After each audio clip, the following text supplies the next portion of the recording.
In today's video, I'm going to teach you how to set up a Gmail alias. A Gmail alias is basically an additional email address that you can use to send messages from the same Gmail account. It's really handy if you want different addresses for work, personal projects, or newsletters, but don't want to keep signing in and out of multiple inboxes. I'll walk you through exactly what to click and what to look out for, step by step. First, on your computer, open Gmail in your browser and sign in if you're not already. Look at the very top right corner of the screen for the small cog or gear icon. This is the Settings button. Go ahead and click that. A small menu will drop down. From there, click on See All Settings. This will open the full settings page, which has several tabs across the top. Now, look for the tab labeled either Accounts and Import, or it might simply say Accounts, depending on your version of Gmail. Click that tab.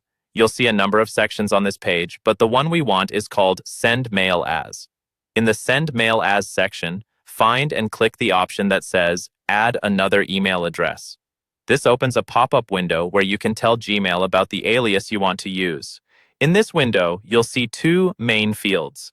In the first field, type the name you want people to see when they receive emails from this alias. In the second field, enter the alias email address itself. This could be another Gmail address you own, or an address from a different provider that you control. Make sure the box labeled Treat as an Alias is checked. This tells Gmail that this address belongs to you and should be handled just like your main account, which keeps things simpler when sending and replying. Once that's set, click Next Step and then click Send Verification. Gmail will now send a verification email to the alias address you just entered. Next, go to the inbox for that alias email. You might need to log into a different account or check any forwarding setup you have. Look for an email from Gmail asking you to confirm that you own this address. Inside that message, you'll see either a confirmation link or a verification code.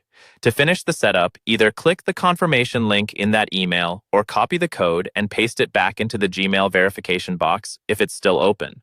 Once that's done, your alias is ready to use, and you'll be able to choose it as the From address whenever you compose a new email in Gmail.